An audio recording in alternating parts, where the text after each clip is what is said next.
Kumusta kayo mga idol? Welcome back to my channel. Ayan, dalawa yung pasyente natin. Halos kagigising lang natin. Euro 150. Wala daw lahat. Walang busina, flasher, headlight. So yung isa naman, walang starter. So unahin ko na tong isa na walang lahat.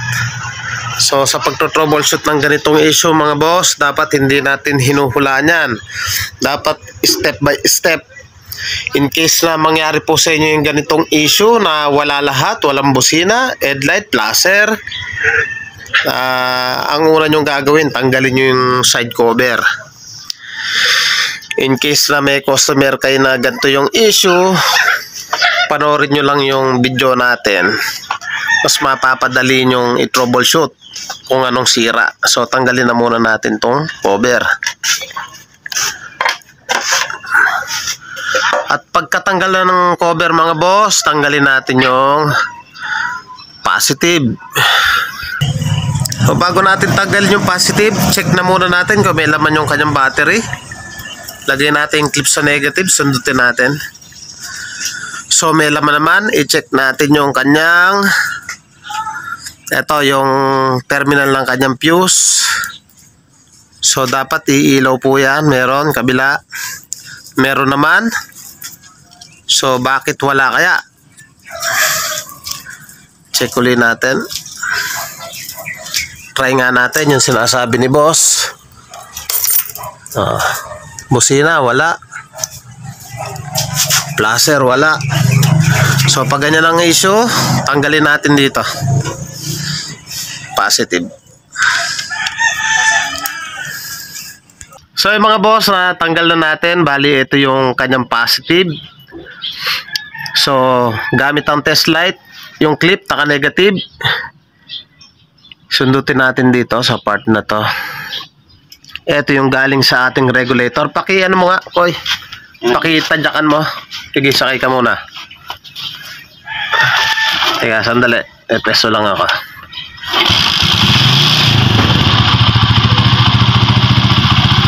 Ayan.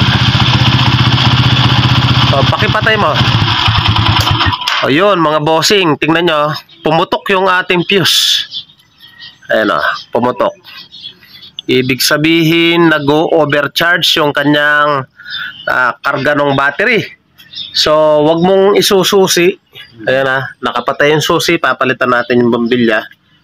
Pinasabog niya. Ibig sabihin, try natin, magpapasabog pa tayong isa.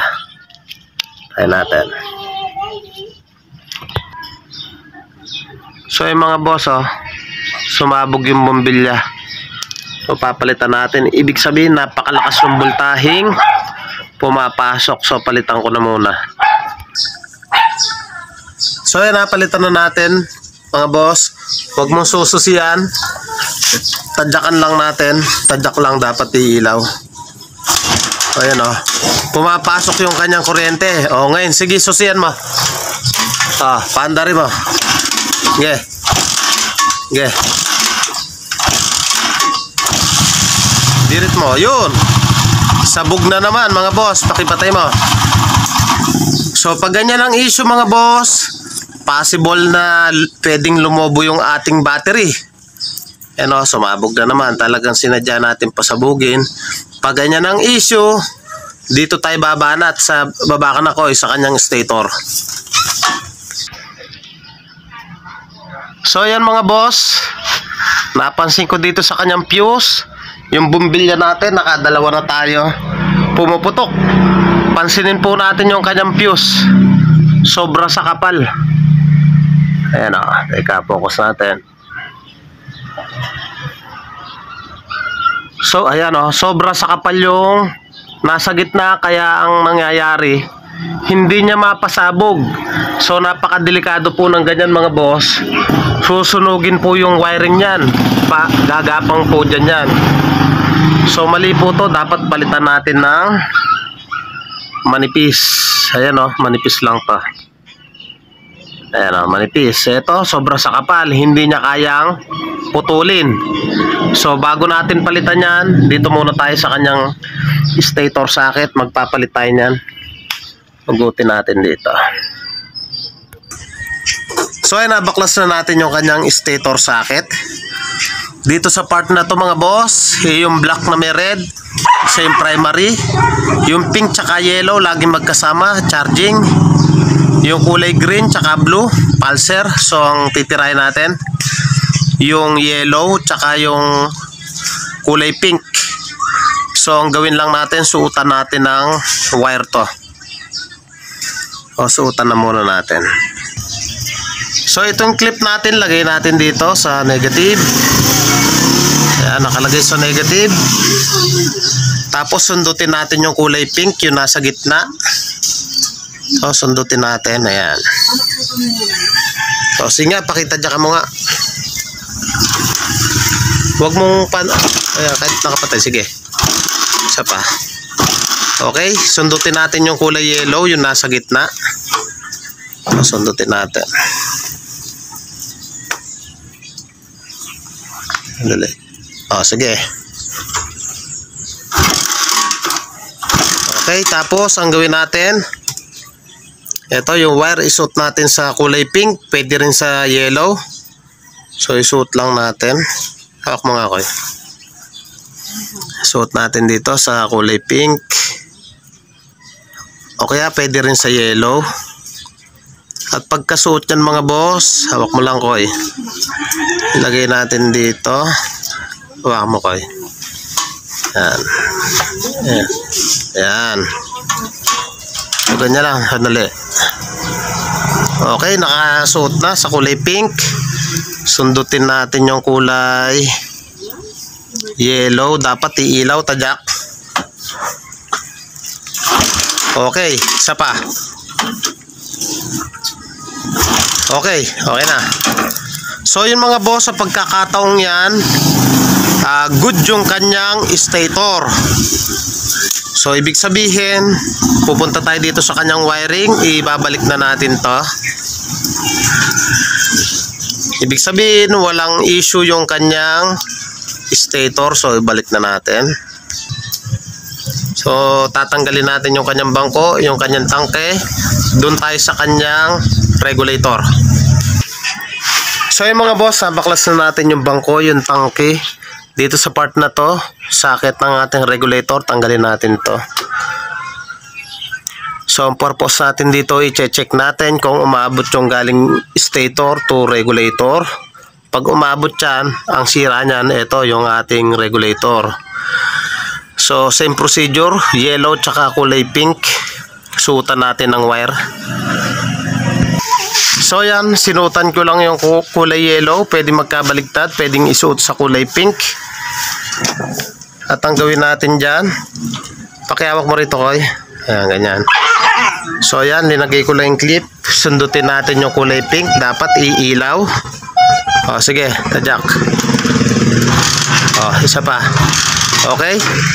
So sa pagkakataong yan boss, tukuyin na natin yung sira. Ang sira ng motor ni boss, yung kanyang regulator.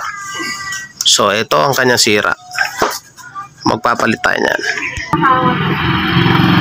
So yan, palitan natin. Magandang klase. Pag bibili po kayo, TTGR. Tapos may black na wire siya sa gitna.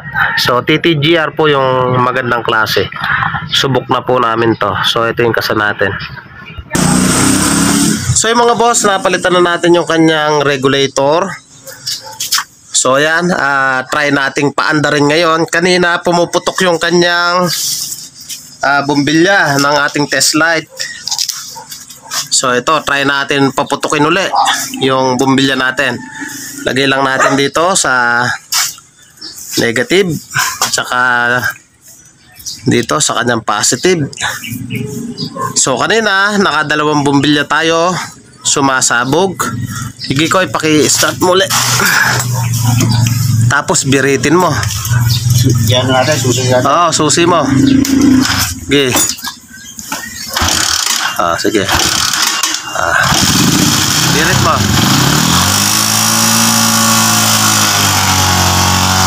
Birit. Okay na. Okay na. Papatay mo na. So yung mga boss, nakita nyo naman, kahit anong birit ni boss, hindi siya nababasted yung ating ilaw. So nakadalawang bombilya din tayo. Tinapon ko na yung bombilya. So bali ang naging issue ng motor ni boss, yung kanyang regulator. Ngayon ang issue ng motor ni boss, walang headlight, walang busina. So ikakabit na muna natin tangke, yung bangko. Tapos eto, papalitan natin to mga boss, huwag tayong gagamit nito. Ganto katabang fuse. So napaka-delikado po niyan, hindi niya kayang paputukin. So papalitan natin nito. Yan, mas manipis. O kasalan natin to. So yan ang mga padreng, nakabit na natin, pinalitan na natin ng fuse. So i-check natin kung meron na siyang headlight, busina. So on natin. Check natin yung kanyang busina. So yan, walang busina. Hindi ba naglulus to?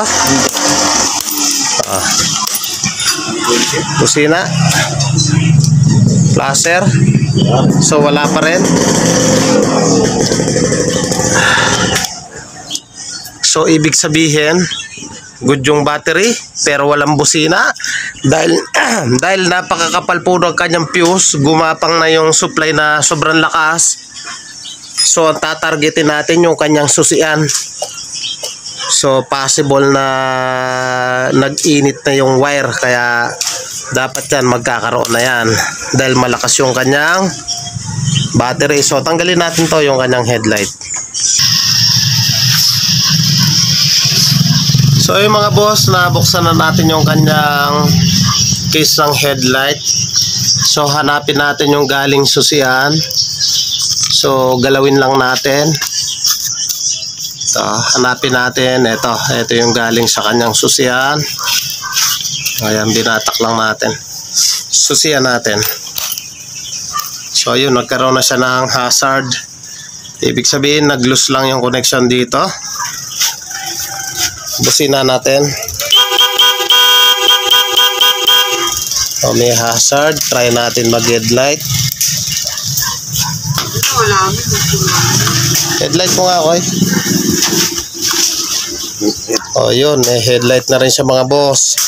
So mabuti na lang hindi nadama yung kanyang susian dahil sa sobrang kapal ng kanyang fuse. So anong nangyari lang, nag-loose lang dito.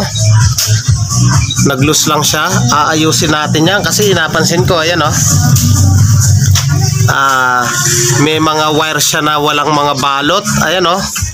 Kagaya po nito, yung kulay black po na to. Ayan o, black po yan. Napakadelikado po niyan mga boss kasi live po yan, accessories wire. Kapag sinusiyan natin, dyan dadalo yung kuryente, nakahubad lang siya. Napakadelikado po niyan. So ayusin natin yan. So bali ang request lang naman ni boss, walang headlight, busina. So ang may problema niya, itong kanyang regulator, nag-o-overcharge na. So napalitan na natin at hindi na siya namumutok ng bombilya. So hindi na natin dadama itong dito dahil okay na siya. Meron na siya mga busina. Plus red light. Mga padreng, kung bago ka pa lang sa akin channel at nagustuhan mo yung ganitong tutorial, huwag niyo pong kalimutan na paki-like, paki-subscribe, paki-hit na rin po yung notification bell para updated po kayo sa mga videos na ilalabas ko. Thank you po sa inyo. God bless at mabuhay po kayo.